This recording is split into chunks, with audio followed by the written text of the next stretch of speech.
하나님 말씀 구약 성경 사무엘상 1장 26절부터 28절까지의 말씀입니다.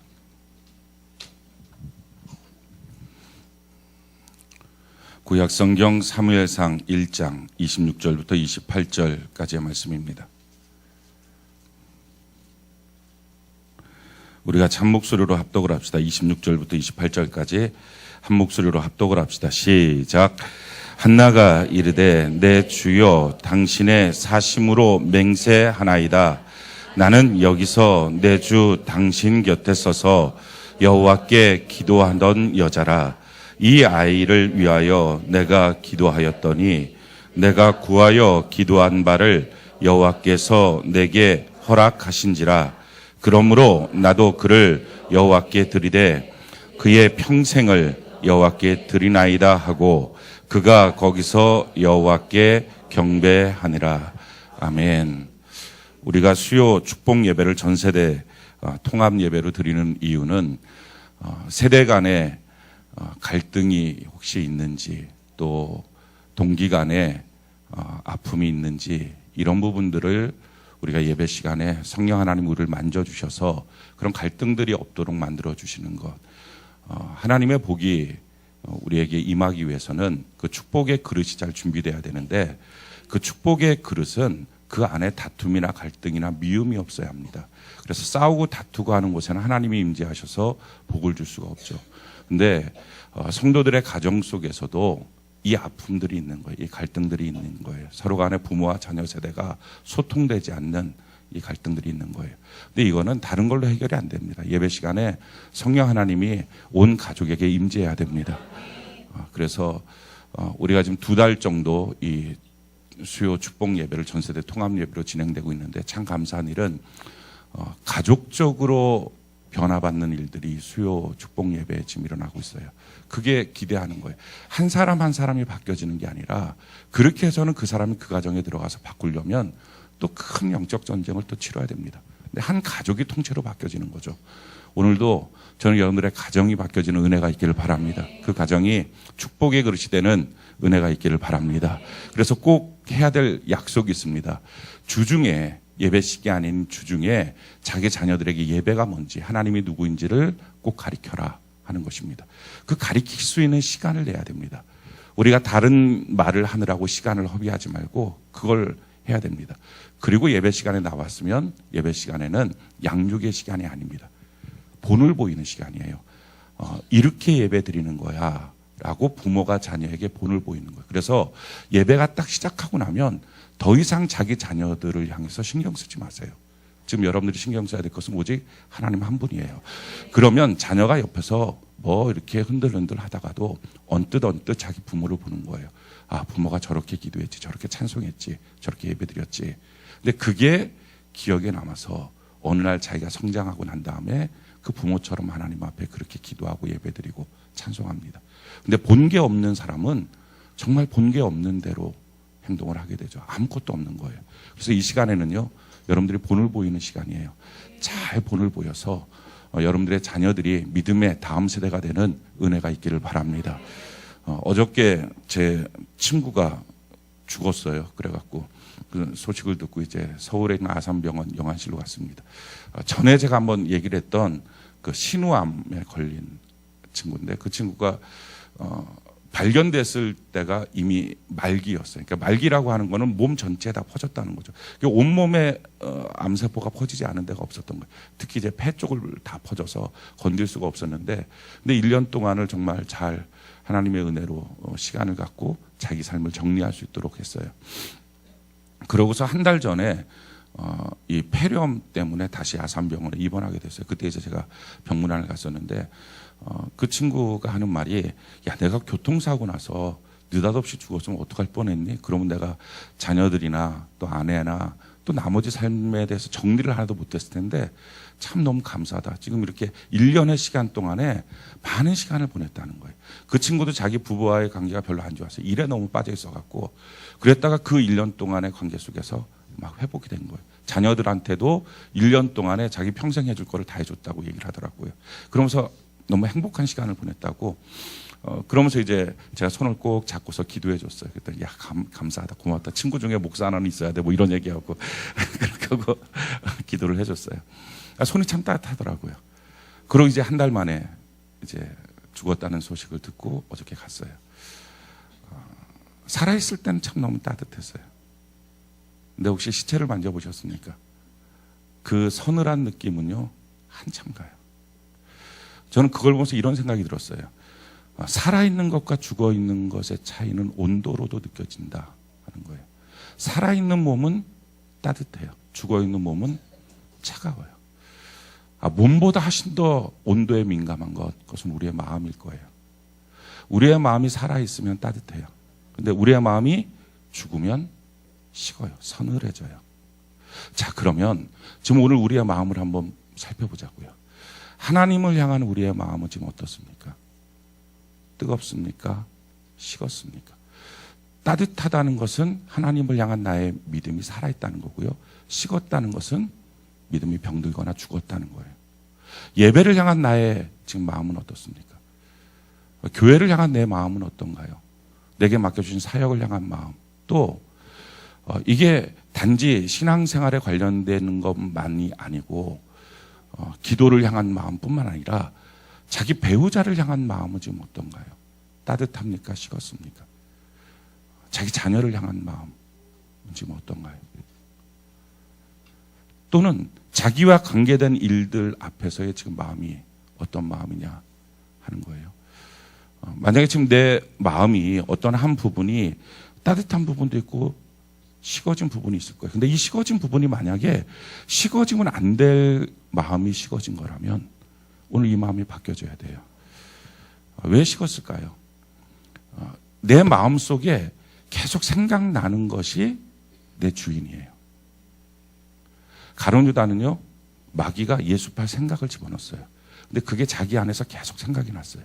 그러니까 예수 팔 생각에 자기가 사로잡혔어요. 그게 자기 주인이고요. 자기는 예수 팔 생각의 노예예요. 그게 노예가 되니까 예수님이 자기의 발을 닦아주는 사랑이 마음에 안 들어와요. 예수를 향한 마음이 식어서. 그러니까 지금 자기 마음 속에 그래서 마음을 잘 지켜야 되거든요. 무슨 생각이 들어와서 그 생각에 자기가 끌려가고 있느냐. 그게 자기 주인이에요. 그래서 육신의 정욕, 안목의 정욕, 이생의 자랑 여기에 끌려가면 하나님의 사랑이 식어버린다. 상실된다 하는 거예요. 지금 우리의 마음이 어떤 마음의 상태이냐 하는 것입니다. 그래서 예배를 드리기 전에요. 먼저 자기 마음을 한번 점검해 봐야 돼요. 참 너무 감사한 일이 이런 마음을 바꾸는 능력이 어디 있느냐. 이게 예배에 있어요. 저는 오늘 이 시간 여러분들의 마음을 바꾸길 바라요. 성경이 우리에게 이렇게 말해요. 로마서 12장 1절로 2절 우리 같이 한번 읽어볼까요? 시작. 그러므로 형제들아 내가 하나님의 모든 자비하심으로 너희를 권하노니 너희 몸을 하나님이 기뻐하시는 거룩한 산 제물로 드리라. 이는 너희가 드릴 영적 예배니라. 너희는 이 세대를 본받지 말고 오직 마음을 새롭게 함으로 변화를 받아 하나님의 선하시고 기뻐하시고 온전하신 뜻이 무엇인지 분별하도록 하라. 아멘. 자, 예배 때 1절의 핵심은 뭡니까? 내 몸을 갖고 나와라는 거예요. 어떤 일이 있어도 몸을 갖고 나와라. 오늘 이처럼 비 오는 수요일 저녁 제일 오기 싫은 날일 수도 있습니다. 이게 어떤 목사님이 그랬어요. 옛날에 비 오는 수요일 저녁에 예수님이 재림하실 것 같다. 성전에 있는 성도들은 주님을 향하여 올라가고 집에서 TV 켰던 성도는 깜짝 놀랄 거다. 오늘 여러분들이 하나님의 은혜 가운데 있는 줄로 믿습니다. 그래서 이 예배 가운데 내 몸을 갖고 나온다는 거예요. 그게 너무 중요해요. 자, 몸을 갖고 예배에 나왔어요. 그럼 어떤 능력이 생긴다고 2절에 보니까 마음을 바꿀 힘이 생겨요. 우리가 꼭 기억해야 돼요. 내 몸을 들고 주님 앞에 예배 드리면 그 다음에 어떤 능력을 갖게 된다고요? 내 마음을 새롭게 하는 능력을 가져요. 내 마음은요, 다른 곳에서 바꿀 수 있는 능력이 없어요. 그런데 예배 가운데 마음이 안 그런 거예요. 지금 상황이. 내 마음은 그냥 되게 안 좋은 상황이에요.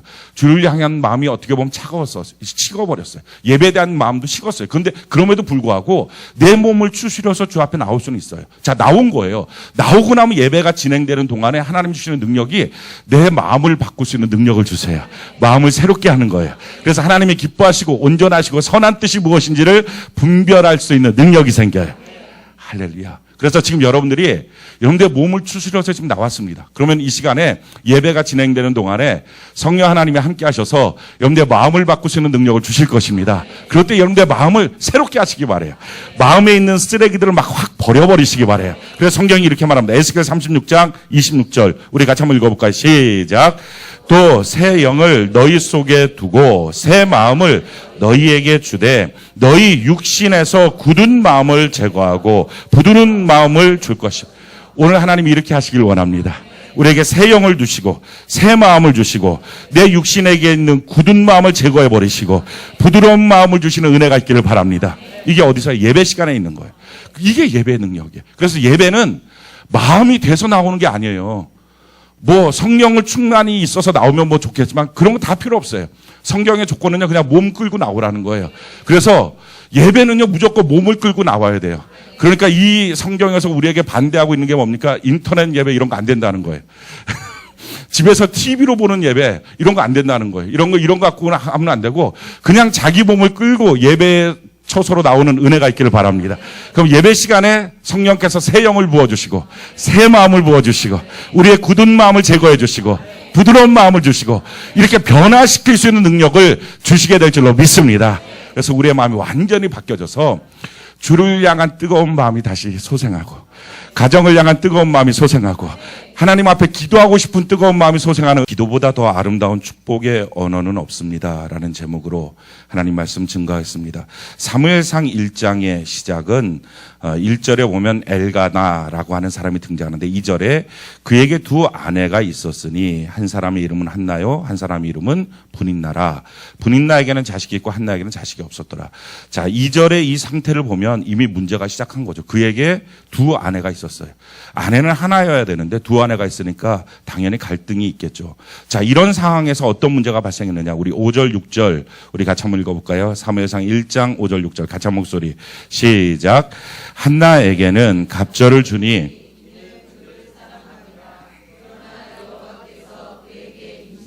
못하게 하시니 여호와께서 그에게 임신하지 못하게 하심으로 그의 적수인 분인나가 그를 심히 격분하게 하여 괴롭게 하더라. 아멘. 자, 지금 한나에게 있어서 결핍의 문제가 다가옵니다. 우리가 한 가지 분명히 알아야 될 것은 성도에게 있어서의 모든 결핍은 돌이키라고 하는 하나님의 신호예요. 이건 아예 공식과 같습니다. 그래서 내 삶에 어떤 결핍이 찾아오든지 하나님께로 돌이키는 은혜가 있기를 바랍니다. 지금 한나는 임신하지 못했어요. 근데 6절에 보니까 여호와께서 그에게 임신하지 못하게 하심으로요. 자, 내 삶에 어떤 결핍이 있다는 것은 사실은 하나님께서 허용을 하시든지 허락을 하시든지 어떤 경우이든지 간에 하나님이 개입돼 있다라는 걸 알아야 됩니다. 자, 왜 개입되어 있을까요? 그것을 통해서 우리에게 주시는 분명한 하나님의 축복이 예비되어 있기 때문에 그렇습니다. 그런데 그 결핍 가운데 더 하나의 문제가 생겨요. 그의 적수인 분인나가 등장을 합니다. 그리고 그를 심히 격분하게 하여 괴롭게 했습니다. 지금 이 사실은 뭐예요? 자기에게 결핍이 있는 것만 해도 속이 상한데 이 결핍 속에 자기 주변에 자기를 향해서 조롱하고 멸시하고 도전하는 사람이 생겼어요. 이 얘기는 뭡니까? 속기 돌이키라는 거예요. 그러면 지금 하나님의 일이 거의 다 진행이 됐다는 거예요. 너 빨리 돌이켜야 된다라고 하는 뜻입니다. 사랑하는 성도 여러분, 만약에 지금 여러분들의 삶 속에 무엇인가 결핍이 있고 그 결핍 때문에 힘든데도 불구하고 더 주변 사람들 때문에 더 고통스러운 일들이 생겼다면 지금 하나님의 신호는요 급박한 거예요. 빨리 돌이키라. 자, 이 돌이키라고 하는 하나님의 신호 앞에 한나가 첫 번째 선택했던 모습이 무엇입니까? 7절 우리 같이 한번 볼까? 7절 같이 한 목소리 시작. 매년 한나가 여호와의 집에 올라갈 때마다 남편이 그같이 하매 분인나가 그를 격분시키므로 그가 울고 먹지 아니하니. 이게 가장 보편적인 사람들의 반응이에요. 속상해요. 힘들어요. 그러니까 어떻게 합니까? 울어요. 그리고 뭐래요? 밥을 안 먹어요. 여기 애나 어린애나 똑같아. 보면 애도 자기 마음에 뭐 안 차면 안 먹어. 밥 안 먹어. 이렇게 하고. 또 어른도 마찬가지야. 밥 안 먹어. 똑같아. 근데 이게 가장 보편적인 사람들의 반응이거든요. 속상할 때, 힘들 때 나타나는 현상이에요. 근데 이 방법은요, 좋지 않은 방법이에요. 사랑하는 성도 여러분, 여러분들이 인생을 살다가 내 인생에 어떤 결핍이 찾아오고 그 결핍 가운데 도디어 나를 격분시키고 조롱하는 일들이 같이 있다면 그 일 앞에 속상해하면서 울면서 밥 안 먹고 그냥 막 힘들다고 하고 몸만 죽나요? 모든 사람들이 그런 방법들을 택하고 있지만 그건 하나님이 원하시는 좋은 방법이 아니에요. 자, 이렇게 하고 있다가 한나가 깨달아요. 그래서 정말 하나님이 원하시는 방법을 택합니다. 우리 10절 볼까요? 사무엘상 1장 10절 같이 한 목소리 시작. 한나가 마음이 괴로워서 여호와께 기도하고 통곡. 아멘. 이게 바른 길이에요. 우리가 힘들 때 바른 길을 걸어가는 은혜가 있기를 바랍니다. 우리는 힘들 때 바른 길이라고 하는 사실을 이렇게 생각해요. 내가 힘들고 어려워도 주의 말씀을 따라서 말씀을 지키면서 그 길을 가야지. 그런 거 아니에요. 힘들어 죽겠는데 무슨 말씀을 지키면서 말씀대로 가요. 술 안 퍼먹는 게 다행이지. 힘들 때는요, 바른 길로 가라는 건 딱 하나 신호입니다. 그냥 하나님께 빨리 돌아오라는 거예요. 저는 여러분들이 걸어가는 길이 하나님께로 가는 길이길 바래요. 기도의 길이길 바래요. 예배의 길이길 바래요. 그게 하나님 안에서 성공하는 길이에요. 그러면 그 다음부터는 하나님의 스텝으로 바뀌어져요. 그러니까 울고 집에서 밥 안 먹고 웅크려 있고 그렇게 하지 말고 하나님께 나와서 하나님 앞에 기도하는 것, 그 길을 걸어가기 시작하는 것. 그럼 나머지 그 뒤에는 어떤 일이 생길까? 우리는 알지 못하지만 하나님의 놀라운 역사가 그 다음부터 시작합니다. 자, 어떤 역사가 시작해요? 자, 11절 한번 볼까? 11절 같이 한 목소리 시작. 선하여 이르되 만군의 여호와여, 만일 주의 여종의 고통을 돌아보시고 나를 기억하사 주의 여종을 잊지 아니하시고 주의 여종에게 아들을 주시면 내가 그의 평생에 그를 여호와께 드리고 삭도를 그의 머리에 대지 아니하겠나. 자, 지금 뭐 한 거예요? 자녀 때문에 울었어요. 자녀가 없어서 울었어요. 그래서 항상 마음속이 그것 때문에 눈물이 나요. 그것 때문에 밥을 먹을 수가 없어요. 힘들다는 거예요. 근데 하나님께 나갔어요. 그랬더니 말이 바뀌어요. 어떻게 바뀝니까? 이제는 자녀가 없어서 힘들어요라고 말을 하는 게 아니라 하나님 앞에 하나님 자녀 주시면 내가 자녀를 이렇게 멋지게 키우겠어요. 자녀 주시면 이런 역사가 나타날 거예요. 소망의 말이 나오는 거예요. 그러니까 하나님께 나갔더니 제일 처음에 우리의 입술을 바꿔주세요. 기도하면 우리의 입술이 변화가 돼요.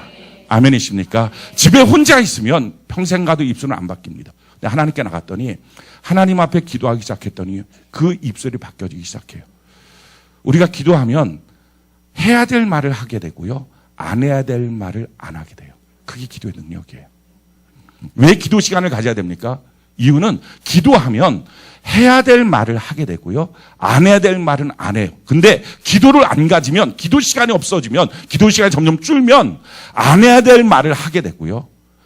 해야 될 말들을 안 하기 시작해요. 그래서 우리는 의도적으로 억지로라도 기도 시간을 만들어야 돼요. 기도는 습관이에요.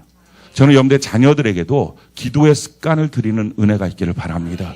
성경이 우리에게 이렇게 말합니다. 베드로전서 3장 9절 우리 같이 한번 읽어볼까요? 시작. 악을 악으로 욕을 욕으로 갚지 말고 도리어 복을 빌라. 이를 위하여 너희가 부르심을 받았으니 이는 복을 이어받게 하려 하시며. 자, 하나님의 복이 임하기 전에 나타나는 현상이 뭐예요? 악을 악으로 욕을 욕으로 말하지 않고 말이 바뀌어져서 그 모든 일에 복을 빌어주는 말로 바뀌어진다라는 것입니다. 우리가 생각할 때는 어떻게 그런 일이 생기지? 지금 악한 상황인데, 욕을 할 상황인데 어떻게 거기에 복을 빌어주지? 지금 한나가 그러잖아요. 자녀가 없다는 것 때문에 지금 격분했어요. 막 격분을 시켜요. 눈물 나게 만들어요. 힘들게 만들어요. 그러니까 어떻게 합니까? 힘들어요. 어려워요. 괴로워요. 아, 눈물 나요. 이 말을 해야 되잖아요. 근데 그 말이 하나님 앞에 나갔더니 말이 바뀌어요. 아들 주시면 이런 역사가 있겠습니다. 라고 축복하기 시작해요. 그러니까 하나님의 일들이 시작하는 거예요. 사랑하는 성도 여러분, 그래서 하나님의 모든 축복의 시작은 기도로부터 시작합니다. 기도 시간을 가져야 돼요. 그럼 거기서부터 하나님의 축복의 역사는 시작을 해요. 왜? 기도하면, 기도 시간에 점점 하나님께 나가면 우리의 언어가 바뀌어져요. 해서는 안 될 말을 안 하고 해야 될 말을 하기 시작해요. 성경이 이렇게 말하죠. 빌립보서 4장 6절로 7절 우리 같이 한번 읽어볼까요? 시작. 아무것도 염려하지 말고 다만 모든 일에 기도와 간구로 너희 구할 것을 감사함으로 하나님께 아뢰라.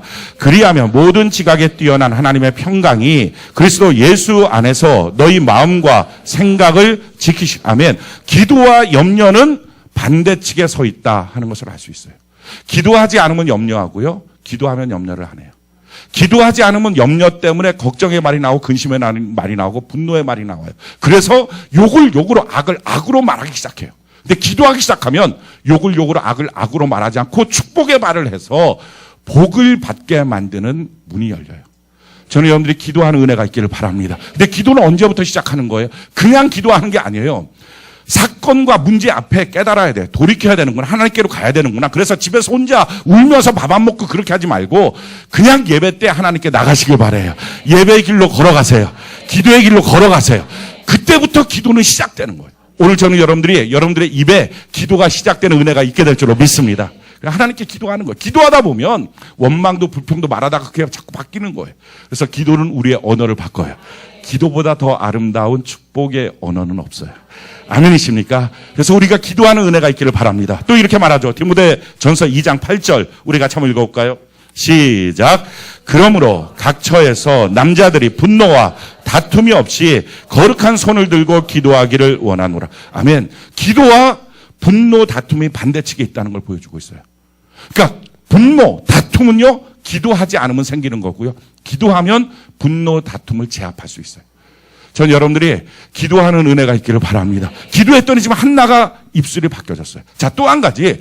자, 하나님께 나갔어요. 자기의 문제를 끌고서 성전으로 나갔어요. 이게 돌이킴의 역사거든요. 자, 하나님께 나갔더니 그래서 하나님이 기도를 시켜서 기도를 하고 났더니 어떤 역사가 생겨요?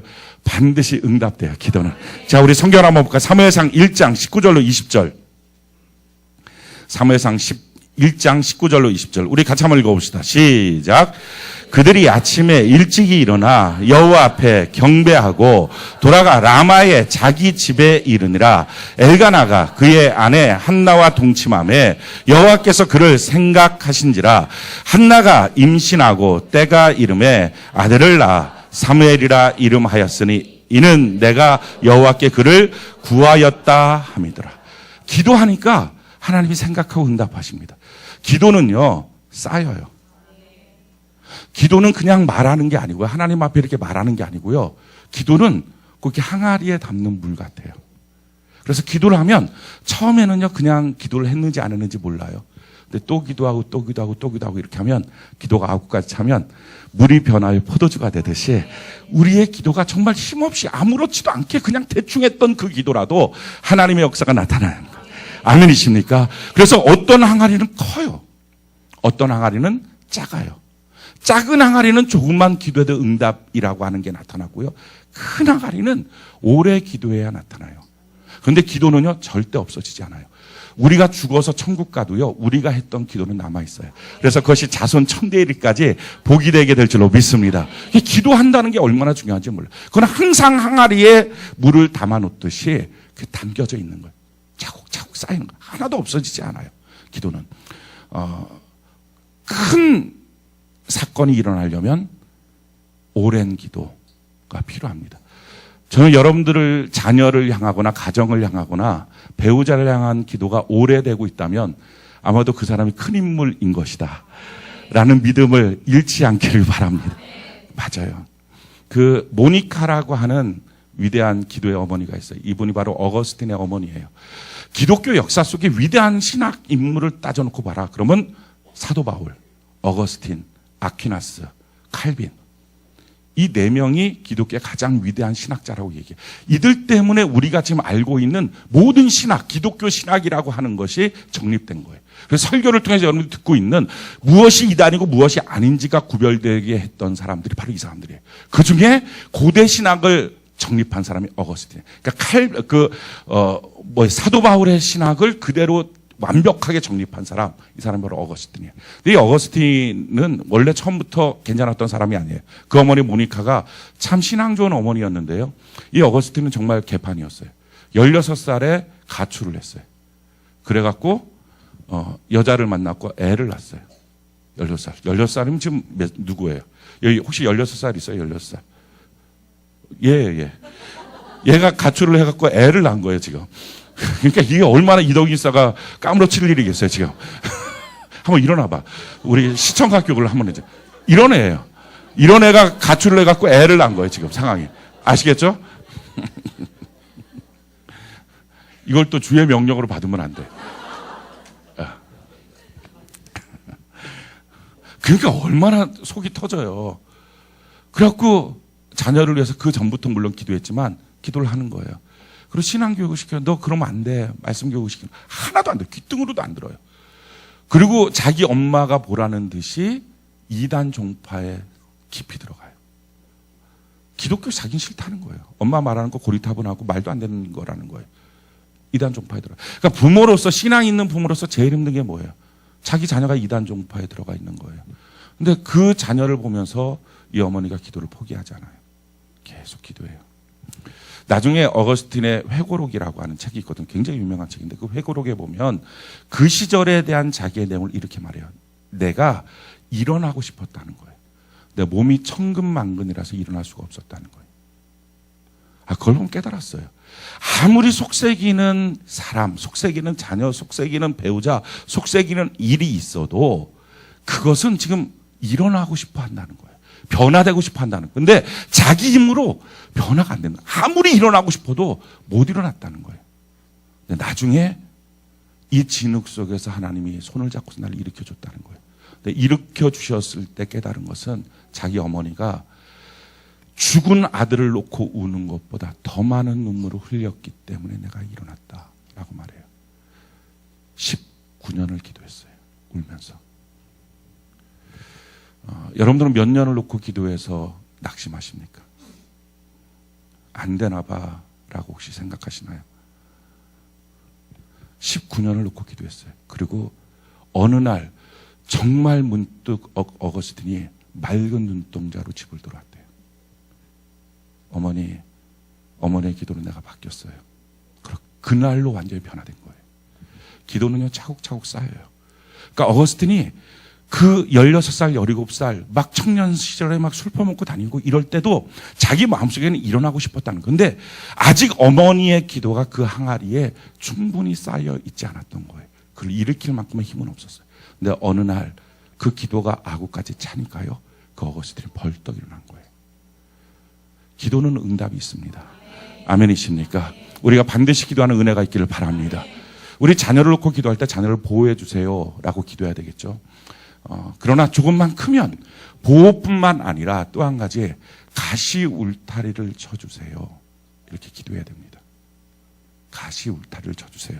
성경이 이렇게 말해요. 호세아 2장 6절로 7절 우리 같이 한번 읽어볼까요? 호세아 2장 6절로 7절 같이 한 목소리 시작. 그러므로 내가 가시로 그 길을 막으며 담을 쌓아 그로 그 길을 찾지 못하게 하리니 그가 그 사랑하는 자를 따라갈지라도 미치지 못하며 그들을 찾을지라도 만나지 못할 것이라. 그제야 그가 이르기를 내가 본 남편에게로 돌아가리니 그때 내 형편이 지금보다 나았음이라. 우리 자녀들에게는요 죄의 유혹이 참 많아요. 아니 자녀뿐이겠어요. 우리 모든 사람들에게 죄의 유혹이 참 많습니다. 그럼 많은 죄의 유혹 가운데 우리가 기도해야 돼요. 하나님 가시 울타리를 쳐주세요. 내 자녀가 그런 죄의 유혹 가운데 눈이 열리고 귀가 열려서 그리로 가려고 해도 그 울타리 때문에 못 가게 해주세요. 그리로 가려고 해도 그것이 재미없게 해주세요. 담을 쳐주세요. 그리고 이런 기도를 하셔야 됩니다. 우리 자녀가 혹시 죄를 범한다면 죄가 발각나게 해주세요. 그래야지 고칠 수 있어요. 숨겨진 죄는요 고치지 못해요. 자 발각나게 해주세요. 그리고 물론 기도해야 됩니다. 하나님 우리 자녀가 하나님의 뜻 가운데 가서 꽂혀야 될 그곳에 잘 날아갈 수 있도록 하나님 도와주세요. 그런데 우리가 어느 때는요 너무 잘 되는 것만 기도하고 사실은 가시 울타리 그 죄가 발각나도록 하는 기도를 무시하고 하지 않아요. 그래서 엄마만 눈 감고 소경처럼 자녀를 키우는 경우도 있어요. 눈 떠야 그 자녀를 위해서 정말 제대로 기도하죠. 눈 떠야 가정을 위해서 기도하죠. 그런데 눈 감고 있을 때가 너무 많아요. 알면서도 눈 감기도 하고요. 모르는 게 차라리 낫다고 생각해서 눈 감기도 하고요. 그러면 누가 그 자녀를 위해서 기도할까요? 누가 그 가정을 위해서 기도할까요? 그래서 하나님, 죄 지었으면 죄가 발각나게 해주시고, 죄를 따라갔을 때 담이 있고 가시 울타리가 있도록 도와주셔서 하나님만 찾도록 하여 주옵소서. 간절히 기도해야 돼요. 우리가 기도가 깊어지잖아요. 그럼 기도가 깊어지면 우리가 그를 향해서 한 기도가 아닐 수 있어요. 그냥 우리 입술에서 나온 기도일 수 있어요. 근데 그 기도가요, 사랑하는 우리 자녀에게, 사랑하는 우리 배우자의 인생에 예언이 돼요. 그게 기도의 능력이에요. 내가 반드시 그를 위해서 했던 기도가 아니라 해도 하나님은요, 그의 생애 가운데 그게 너무 필요하면 내가 다른 사람을 향해서, 아니 그냥 나 혼자 주절하면서 말했던 그 기도까지도 그냥 하나님 거기에 사용하시기 시작해요. 자, 2장을 볼까요? 사무엘상 2장 10절. 사무엘상 2장 10절 우리 같이 한번 한 목소리 읽어봅시다. 시작. 여호와를 대적하는 자는 산산이 깨어질 것이라. 하늘에서 우레로 그들을 치시리로다. 여호와께서 땅끝까지 심판을 내리시고 자기 왕에게 힘을 주시며 자기의 기름 부음을 받은 자의 뿔을 높이시리로다 하니라. 자, 이 내용이 지금 뭡니까? 2장 1절에 뭡니까? 한나가 기도하여 이르되, 자기 혼자 하나님께 막 기도한 거예요. 그냥 뭐 대상이 없어요. 내용을 보니까 누구를 향해서 기도했다 이것도 없어요. 자기 혼자 기도한 거예요. 놀라운 일이 생겨요. 이렇게 하나님, 여호와를 대적하는 자에게는 우레를 쳐서 깨트려 주세요 라고 기도를 했더니요, 7장으로 갑시다. 사무엘상 7장. 드디어 사무엘이 사사가 됐어요. 그런데 그 사사가 됐을 때 그 즉위식 날에 블레셋이 이 이스라엘을 겁박하기 위해서 군대를 몰고 왔어요. 근데 그때 어떻게 합니까? 10절 볼까요? 10절. 사무엘상 7장 10절 같이 한 목소리 시작. 사무엘이 번제를 드릴 때에 블레셋 사람이 이스라엘과 싸우려고 가까이 오매 그날에 여호와께서 블레셋 사람에게 큰 우레를 발하여 그들을 어지럽게 하시니 그들이 이스라엘 앞에 패한지라. 아멘. 우레를 발해서 우레를 발해서 하나님의 역사가 나타나게 해주세요. 대상도 없이 했던 기도예요. 근데 그 기도를 자기 아들 사무엘의 사건 속에 하나님이 이루어 주세요. 여러분, 우리의 기도는요, 하나도 헛것이 없어요. 아멘이십니까? 하나님은요, 우리가 기도하면 다 모르고 기도하잖아요. 다 알고 기도하지 못해요. 그냥 기도하는 거예요. 그런데 하나님은 그 기도를 다 들으시고 하나님의 때 이거는 이 사람한테, 요거는 요 사람한테 정말 기가 막히게 일해 주셔서 최고로 우리에게 응답하여 주시게 될 줄로 믿습니다. 기도는 그래서 무익한 게 하나도 없어요. 간절히 하나님께 기도하는 거예요. 또 한 가지 정말 놀라운 사실이 있어요. 부모로서는요, 자식이 태어나는 순간부터 꼭 기도하셔야 됩니다. 혹시 자식이 태어나는 순간에 기도할 수 있는 신앙이 안 되어서 최근에 와서야 기도가 시작됐고 그 사이에는 내가 내 자녀에게 참 상처도 많이 주고 못 볼 걸 많이 보여줬다라고 해도 걱정하지 마세요. 이제라도 기도를 해야 돼요. 왜냐하면 우리가 기도를 하잖아요. 그럼 놀라운 일들이 하나 생겨요. 우리가 갖고 있는 유전자 중에, 우리가 갖고 있는 말과 행동들 중에 내 자녀에게 상처가 주고 아픔이 되고 안 좋은 기억이 될 만한 모든 것들은요, 우리가 기도하는 그날부터 시작해서 하나님 싹싹싹 없애주세요. 그리고 나에게 있어서 좋은 부분이 내 자녀에게 그대로 전달돼요. 우리가 다 솔직히 말하면 안 좋은 것 50, 좋은 것 50 이라고 말하고 싶지만 안 좋은 게 더 많을 때가 더 많아요. 가만히 보면 안 좋은 게 더 많아요. 그래갖고 우리가 본받지 않았으면 좋겠다 이런 것들이 더 많아져요. 물론 신앙이 성숙하면서 이 비율이 점점점 많아지기 시작해요. 더 본받을 게 많아지기 시작하죠. 어찌됐든 그래서 우리 마음속에 덜컥덜컥 겁이 날 때가 있어요. 내 자녀가 혹시 나의 안 좋은 부분을 유전받으면 어떡하지? 안 좋은 부분을 배우면 어떡하지? 근데 기도하면 이게 사라지는 거예요. 자, 한나가 하나님께 기도했어요. 그러면서 한나가 말하는 거예요. 내가 기도하는 어머니입니다 라고 말했어요. 그랬더니 사무엘을 향해서 백성들이 뭐라고 말합니까? 우리 사무엘상 7장 8절 같이 한번 읽어볼까요? 사무엘상 7장 8절 같이 한 목소리 시작. 이스라엘 자손이 사무엘에게 이르되 당신은 우리를 위하여 우리 하나님 여호와께 쉬지 말고 부르짖어 우리를 블레셋 사람의 손에서 구원하시게 하소서 하니. 지금 이 이스라엘 백성들이 뭐라 합니까? 사무엘은 기도하는 선지자, 기도하는 사사라고 알았어요. 그러니까 지금 사무엘에게 있어서 한나는요, 어떻게 보면 맨날 가정이 이게 뭡니까? 첩이 있어. 자기 아버지한테. 같이 살아. 근데 그 첩쪽에는 자식이 열었대. 그리고 자기 엄마는 맨날 울고 질질 짜고 그랬다가 아이가 태어난 거예요. 태어나서 기뻐했던 거죠. 그게 한나가 기도하면서도 얼마나, 야, 너희 아빠 믿을 거 한 개도 없다. 야. 얼마나 그러면 상처가 되니까 뭐 별 얘기 다 했을 거 아니야. 그러면서 힘들어 죽겠다. 근데 너가 태어나서 난 너무 좋다. 너가 난 소망이야. 막. 야, 너가 태어나고 난 다음에 내 인생이 바뀌었어. 너가 태어나기 전까지 난 지옥인데 너가 태어나니까 난 소망이다. 별 얘기 다 했을 거예요. 그러니까 이 아이가 궁금했지 않았겠어요. 나게 태어나기 전에는 우리 집안은 도대체 어떤 집안이었을까? 우리 엄마 아빠는 도대체 어떤 사람일까? 별게 다 있었을 텐데요. 그게 하나도 유전이 안 돼요. 흠이 다 사라져요. 기도하는 사람은요, 시간이 지나면 지날수록 자기를 기억하는 사람이 멋진 일들만 기억하게 될 줄로 믿습니다. 우리의 이력서를 세탁할 수 있는 제일 좋은 방법, 그건 하나님께 기도하는 거예요. 우리의 과거를 감추는 제일 좋은 방법, 하나님께 기도하는 거예요. 하나님께 간절히 기도하는 은혜가 있기를 바랍니다. 우리 사무엘상 12장을 한번 볼까요? 사무엘상 12장. 사무엘이 이처럼 고백하죠.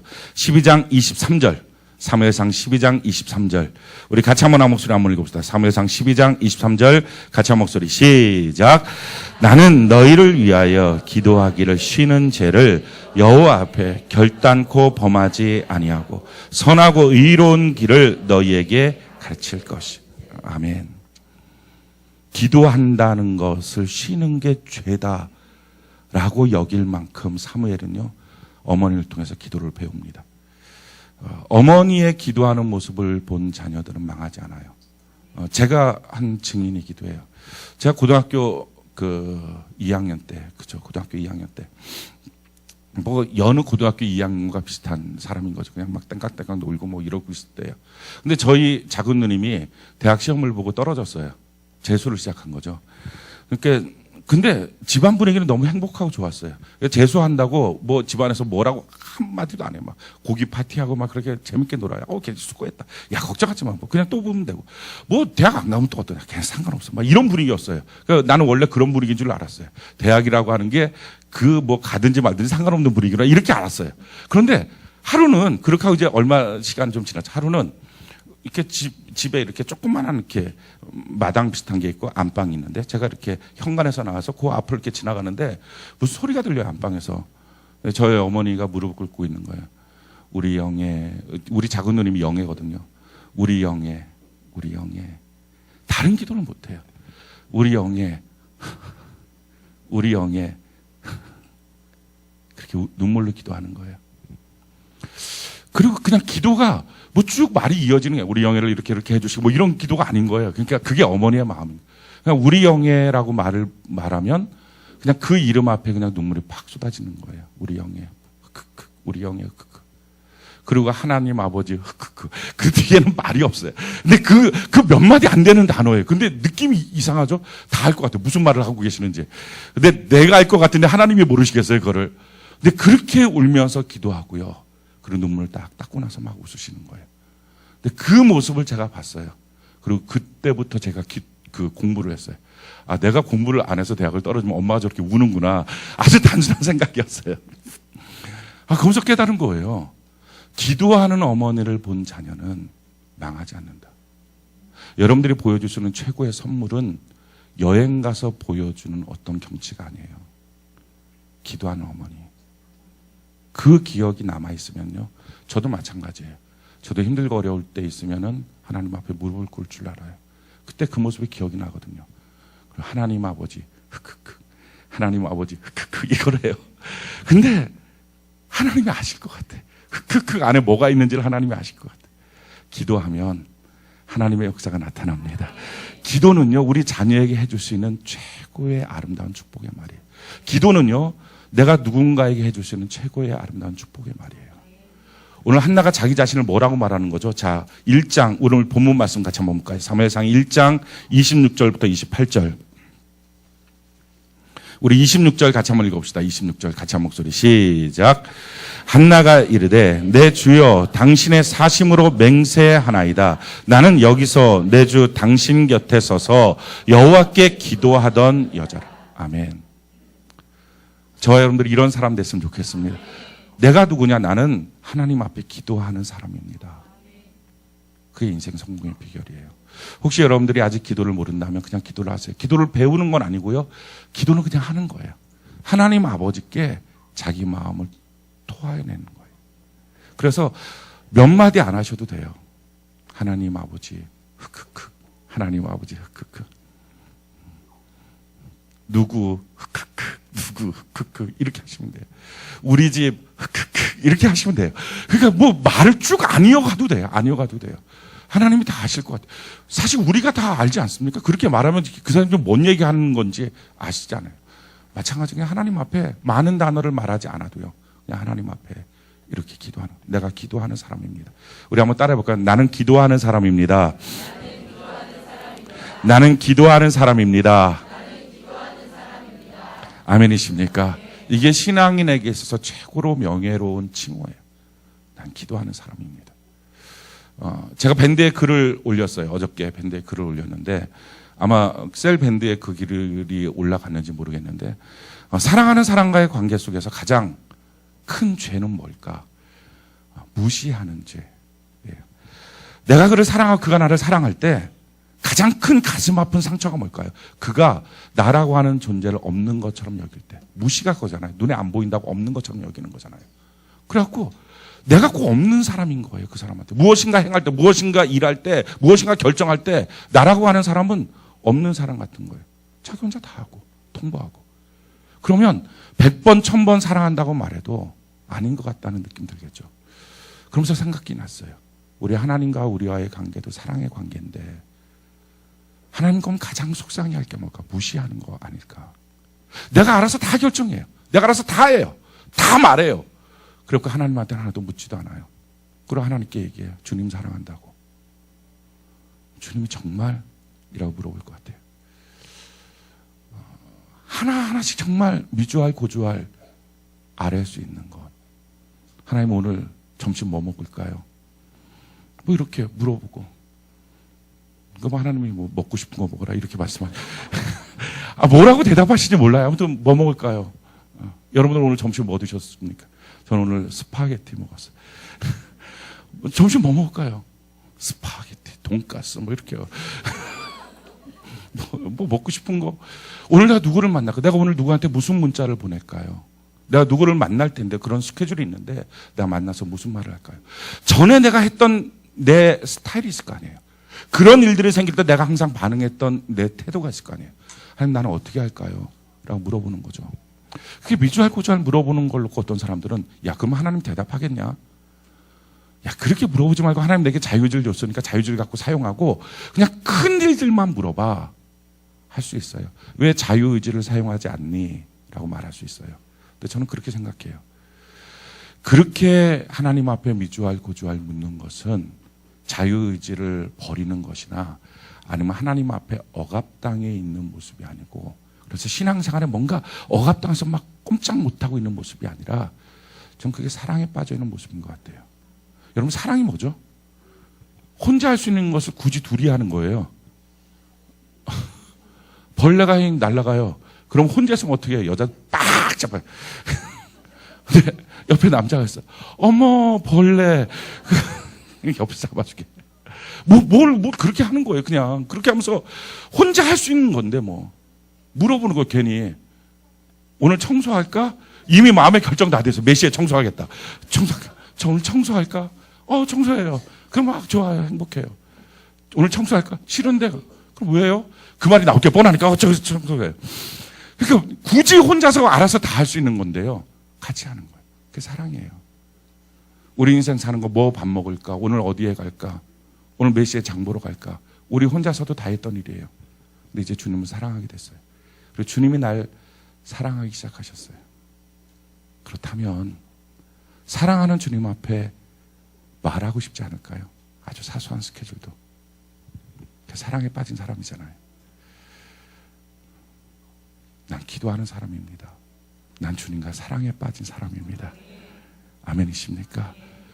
크게 외치지 않아도 우리가 정말 주님의 사랑에 빠져 있는 사람, 기도하는 사람, 우리 그런 사람 되는 은혜가 있기를 바랍니다. 얼마나 주님과의 시간을 많이 가질 수 있을까? 내가 얼마나 주님을 향해서 내 마음을 집중할 수 있을까? 이게 저는 신앙의 승리의 비결이라고 믿습니다. 자, 두 번째, 오늘 한나가 자기를 향해서 뭐라고 말합니까? 27절 우리 같이 한번 볼까요? 27절 같이 한 목소리 시작. 이 아이를 위하여 내가 기도하였더니 내가 구하여 기도한 바를 여호와께서 내게 허락하시. 두 번째는요, 내가 기도한 것에 대한 응답의 체험들이 있는 거예요. 저와 여러분들이 이런 은혜가 있기를 바랍니다. 내가 하나님께 기도했어요. 그리고서 이런 일들이 하나님께 기도한 결과로 나온 거예요. 라고 하는 체험이 있을 때, 그 경험이 있을 때 우리 자녀들에게 멋지게 말할 수 있지 않겠어요? 기도합시다. 기도하자고요. 이 말을 할 수 있잖아요. 그러니까 기도하는 사람만 체험이 있지, 기도하지 않았는데 어떻게 기도에 응답이 있겠냐고요. 우리가 기도하는 은혜가 있기를 바랍니다. 세 번째, 한나가 뭐라고 말하죠? 28절 우리 같이 한번 읽어볼까요? 28절 같이 한 목소리 시작.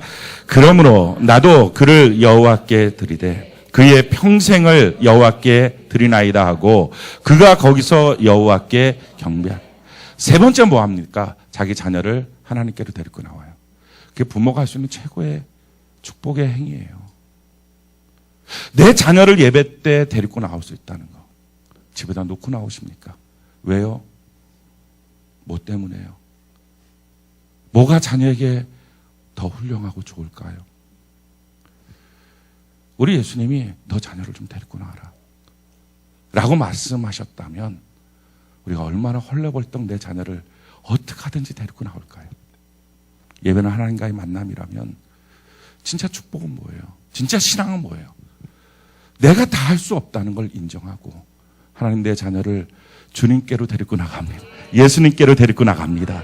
한나가 이걸 하는 거예요. 한나는 어떤 사람? 나 기도하는 사람, 하나님과 사랑에 빠진 사람. 그래서 하나님과 사랑의 증거물들이 많아요. 그리고 나는요, 이 사랑이 나의 때에 끝나지 않고 내 자녀로 이어지기를 원해요. 그래서 나는 이 자녀를 예수님께로 데리고 나가요.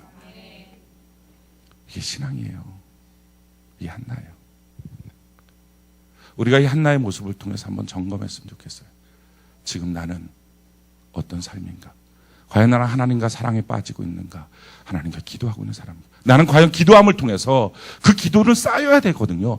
얼마나 소리를 높였느냐가 아니라요, 기도는 쌓여야 되는 거예요. 이 항아리가 차야 돼요. 그러니까 얼마큼 내가 그 일을 놓고 하나님을 신뢰하면서 계속 기도했느냐. 그래서 한 가지가 응답되고 한 가지가 응답되고 내가 얼마나 하나님을 신뢰한 시간이 있었느냐. 응답은 바로 그 결과물이거든요. 그리고 주님, 내 자녀에게 그 축복이, 그 사랑의 관계가 이어졌으면 좋겠어요. 내가 내 자녀를 어떻게 할 줄 몰라요. 근데 하나님께로 난 데리고 나올게요. 그 사명을 감당하는 부모, 이게 축복의 부모예요.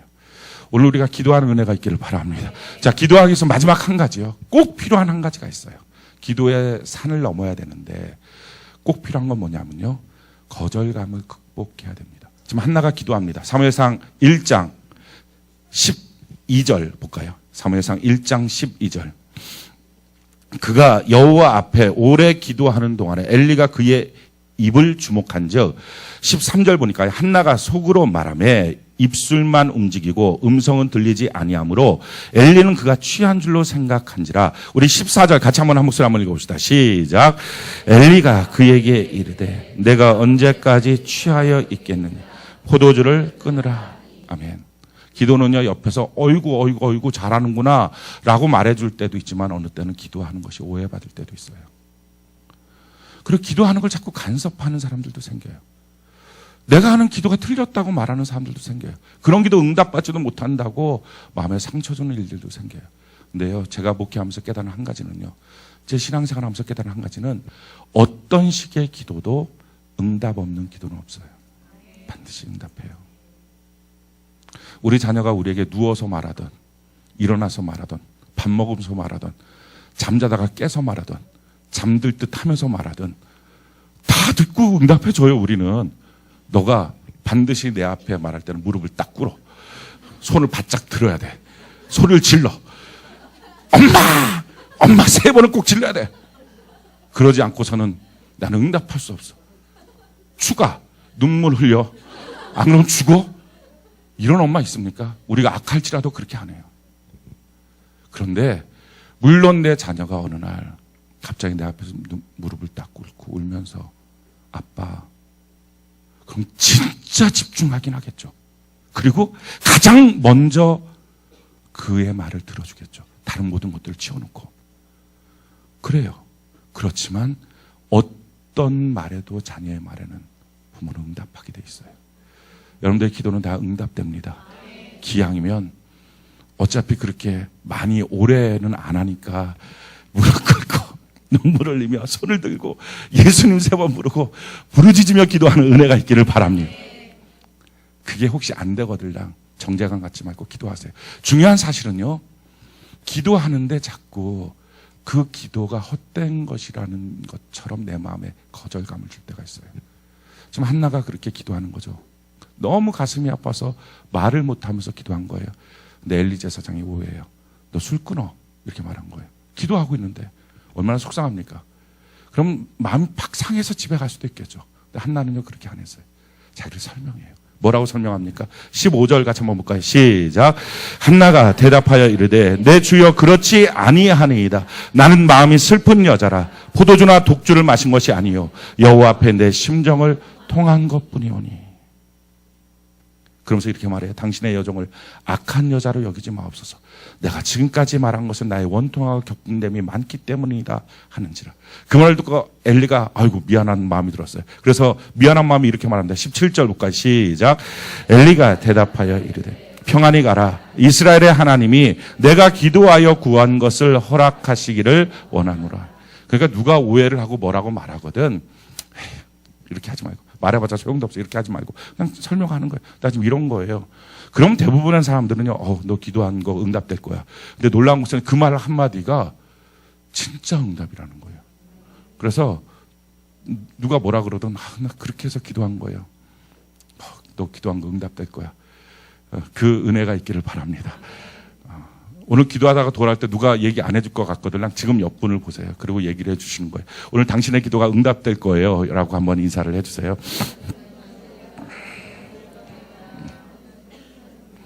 할렐루야. 아멘이십니까?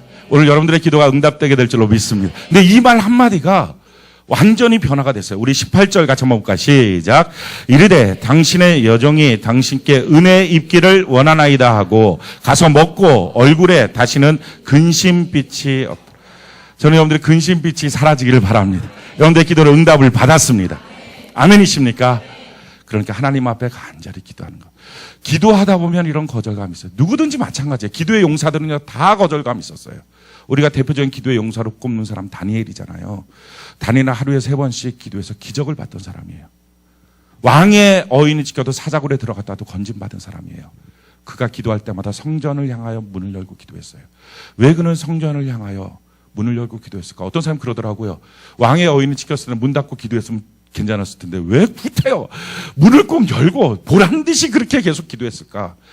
다니엘은요 성전을 향하여 문을 열고 기도할 수밖에 없는 간절함이 있었어요. 그는 귀족의 아들이었어요. 근데 바벨론을 끌려가서 환관이 됐어요. 내시가 된 거예요. 그런데 내시가 되면요 성전에 못 들어가요. 신이 상한 자는 성전에 못 들어가요. 성전에 못 들어가는 게 얼마나 큰 거절감이에요. 난 평생에 하나님 앞에 예배드릴 수 없는 사람이 되었다. 이 낙인이에요. 그러니까 일부러 끌고 가서 똑똑한 사람들을 신을 상하게 했어요. 바벨론이. 그리고 이름을 바꿔버렸어요. 너는 영원히 여호와로부터 예배드리지 못해. 버림받은 거야. 이 낙인을 찍어버린 거예요. 근데 이 거절감 속에서요 다니엘이 선택한 거예요. 창문을 열었어요. 성전 쪽을 바라봐요. 그래요 주님, 저 평생에 성전에 못 들어갈 수는 있어요. 근데 전 바라볼게요. 그리고 여기서 기도할게요. 다니엘은요 해방이 돼도 고국 땅에 못 갔어요. 신이 상한 자라서. 근데 아마도 그는 계속 성전을 향하여 문을 열고 기도했을 거예요. 거절감을 극복하는 거예요. 어느 누구도요 거절감을 당하지 않는 사람은 없었어요. 기도하는 사람 다 그 거절감을 극복했어요. 우리가 잘 아는 가나안 여인도 마찬가지예요. 자기 딸 귀신 들렸을 때 주님 앞에 갑니다. 주님이 나는 개 같은 이방인들에게 이 은혜 베풀 수 없다라고 할 때